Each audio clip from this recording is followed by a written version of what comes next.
بعد انہی فرقوں کی وجہ سے ہماری بکس کے اندر سے دین اسلام کی آیتوں کو نکالنا شروع کر دیا، کیونکہ ایک اس کا اور ترجمہ کرتا تھا، دوسرا اس کا اور ترجمہ کرتا تھا، ایک اس کا اور مفہوم بیان کرتا تھا، دوسرا اس کا اور مفہوم بیان کرتا تھا۔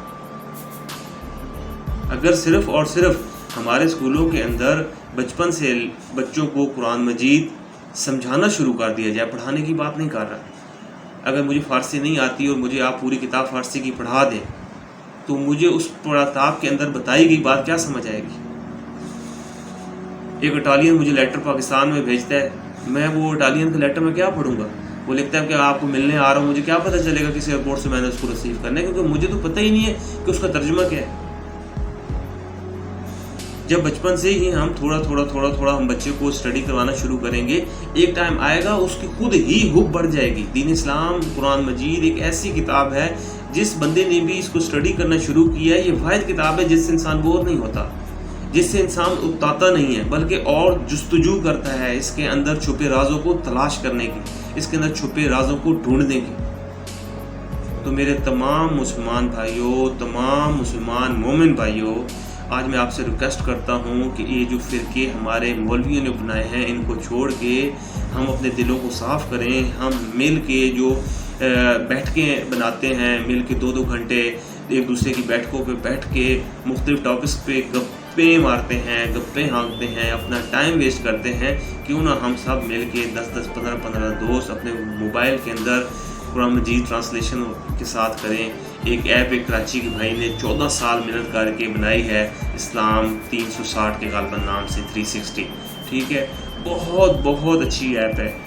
اس ایپ کو آپ اپنے موبائل میں انسٹال کریں اور ہر بندہ کوشش کرے ایک نئے ٹاپک کے اوپر 15-20 دوست آپس میں بیٹھ کے اس کو ڈسکس کریں کہ یار ہمیں تو اس بات کا، اور یہ اوریجنل بات ہے، اگر آپ قرآن کو اسٹڈی کرنے لگ جائیں گے ایسی باتیں نکلیں گی جس کا آپ کو پتہ ہی نہیں ہوگا، اور آپ اپنے اوپر افسوس کریں گے کہ یار یہ تو دین میں یہ بات لکھی ہوئی ہے، ہمیں تو یہ بات بتائی گئی ہے، ہمیں تو اس بات کے بارے میں اتنی بڑی دلیلیں دی گئی ہیں صرف، لیکن وہ باتوں کی حد تک، یہ تو یہاں پہ کلیئر ہو رہی ہے۔ آئے روز نئے پیر جناب انٹروڈیوس ہو رہے ہیں، آئے روز نئے پیر جناب والی فیس بک پہ اپیئر ہو رہے ہیں، یہ کیا ہے؟ ان کا بیک گراؤنڈ اٹھا کے دیکھیں، بیک گراؤنڈ اٹھانے کی ضرورت ہی نہیں ہے، دین کو دیکھ لیں، آیا وہ دین کے حساب سے کام کر رہے ہیں۔ اللہ ہر دوسری سے تیسری آیت میں ایک ہی بات، اللہ کو ایک ہی بات سب سے زیادہ بری لگتی ہے۔ اللہ کہتے ہیں کہ تمہارے سمندر کی جھاگ کے برابر گناہوں کے میں معاف کر دوں گا، لیکن رائی برابر بھی میری ذات کے ساتھ شرک کرو گے وہ میں معاف نہیں کروں گا۔ اللہ کی رحمت دیکھیں، اللہ تعالیٰ کی ڈھیل دیکھیں کہ سمندر کی جھاگ کے برابر معاف، اور غصہ جلال دیکھیں کہ رائی کے دانے کے برابر بھی اگر میری ذات کے ساتھ کسی کو شریک سمجھو گے میں معاف نہیں کروں گا۔ اور ہمارے پاس کیا ہو رہا ہے؟ ہم شریک ہی سمجھ رہے ہیں نا، یہ جو پیر ہیں جو بڑے دعوے کر رہے ہیں، پسند کی شادی، میاں بیوی کا جھگڑا، طلاق کروانا، طلاق نہ ہونا، کاروبار بڑھانا، یہ کیا ہو رہا ہے؟ باہر کے ویزے لگانا، ٹھیک ہے، یہ کس چیز کے دعوے کر رہے ہیں؟ یہ کام تو میرے اللہ تعالیٰ کے ہیں، اس سے جدھر انسان کا رزق لکھا ہوتا ہے وہ انسان کو وہاں پہنچا دیتا ہے، اسے جدھر موت لکھی ہے وہاں ہو جانی ہے۔ جوڑے آسمانوں پہ بنتے ہیں، یہ نیچے زمین پہ بیٹھ کے بنا رہے ہیں، اور ہم لوگ بول نہیں رہے، اور ہم نے بولنا ہے ہی نہیں، کیونکہ ہم سے دین جو لے لیا گیا ہے، ہمیں صرف ایک ٹاپک دماغ میں بٹھا دیا گیا ہے کہ وہ مشرک ہے۔ جب ہم ان چیزوں کے اوپر آ جائیں گے تو ہمارے پاس تو بات ہی ختم ہو جائے گی، جس کا جو دل کرے گا وہ کرتا پھرے گا۔ ایک چھوٹی سی آپ کو مثال دیتا ہوں، ہمارے ملک میں ایک گروہ نکلا تھا، وہ مردے کھاتا تھا، ہم انسانوں کو جب ہم فوت ہو جاتے تھے قبروں سے نکال کے کھا جاتے تھے۔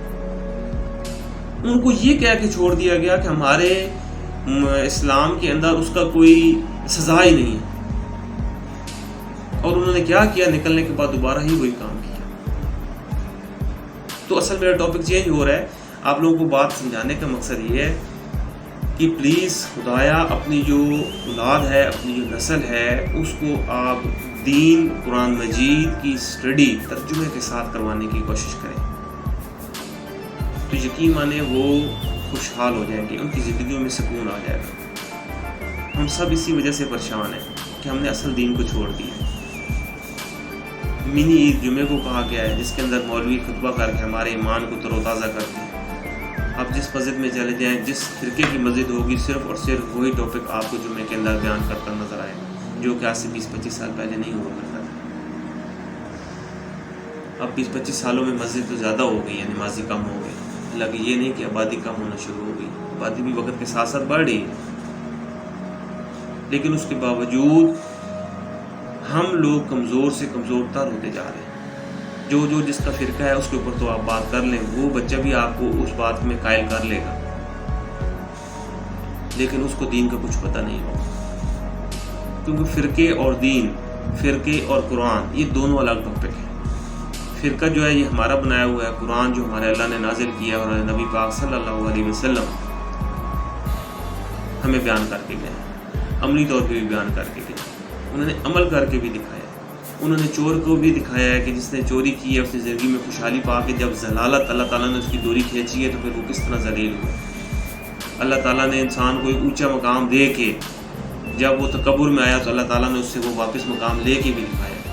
تو جتنے بھی فرقے بنے ہوئے ہیں، جتنے بھی ہمارے سربراہان پیسوں کی خاطر ہمارے ایمان کو بیچ رہے ہیں، ہمارے فرقوں میں تقسیم کر رہے ہیں، ان کو سب باتوں کو پتہ ہوتا ہے۔ ناراض نہ ہونا، میری یہ بات بڑی سخت ہے، ہمارے جتنے بھی مولوی حضرات اس قسم کے ایکٹیویٹیز کے اندر ہیں ان کو بیسیکلی پتہ ہے کہ ہم غلط کر رہے ہیں، لیکن وقتی سکون، وقتی پیسہ، وقتی آرام، عیش و عشرت کے پیچھے وہ سب کچھ کر رہے ہیں،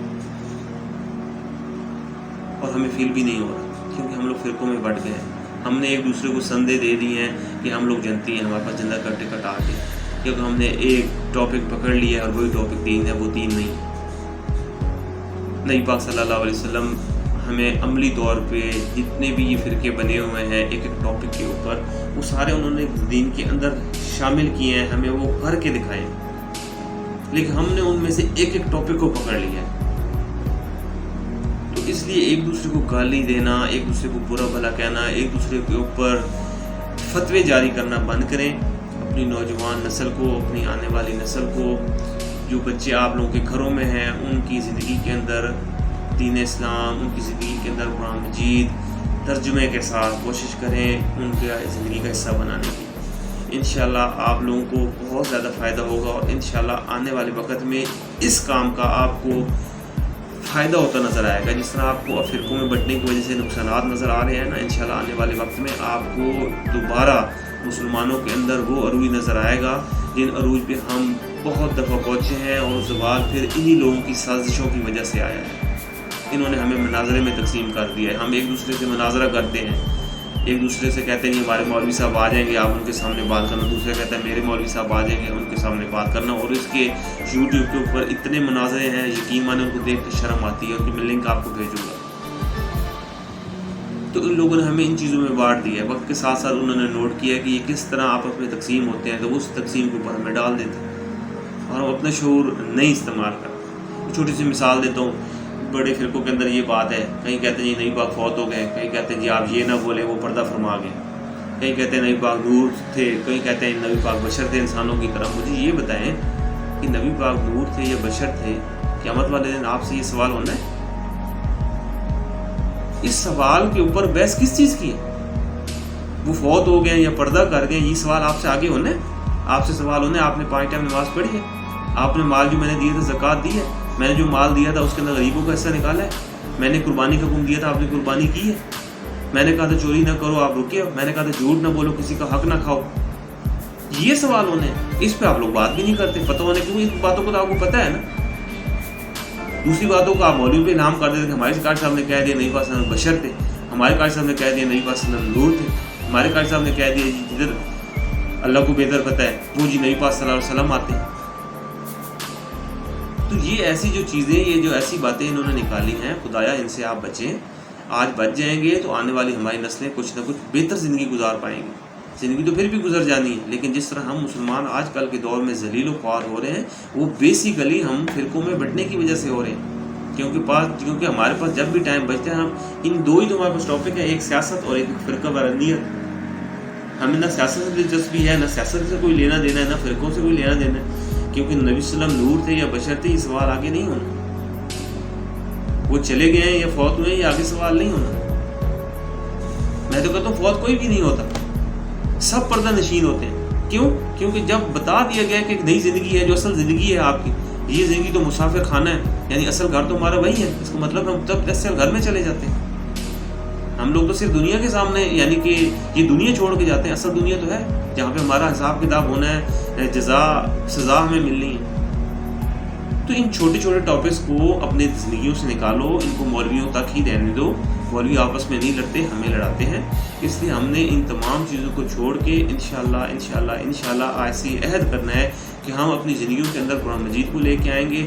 ایک صفحہ بھی آپ ترجمے کے ساتھ پڑھیں گے تو انشاءاللہ آپ کو آنے والے وقت میں جب آپ کی روٹین بن جائے گی تو آپ کو دین بھی آسان لگنے لگ جائے گا اور آپ کی زندگیوں میں سکون بھی آئے گا. اور آپ ضرور یہ بات سوچیں گے کہ جو ہمارے بھائی نے ہمیں ایک لیکچر دیا تھا تو اس کی جو کی ہوئی باتیں ہیں ان سے ہمیں فائدہ مل رہا ہے. اس لیے جو یہ انڈیا کا یا جدھر کا بھی ایجنٹ ہے، مجھے اس کا نہیں پتا، مجھے بہت دکھ ہوا ہے جس کی وجہ سے میں آج یہ ویلاگ بنا رہا ہوں.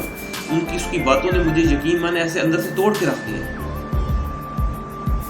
لیکن جب اس کی باتوں کو آپ ٹھنڈے دماغ سے سمجھو گے نا تو ایسے لگے گا وہ ساری سچائی بیان کر رہے ہیں. ہم اتنے سستے ہو گئے کہ ہم نے اپنے دین کو بھی بیچ ڈالا ہے، اپنی ضمیر کو بھی بیچ ڈالا ہے، اپنی آنے والی نسلوں کو بھی تباہ کر دیا.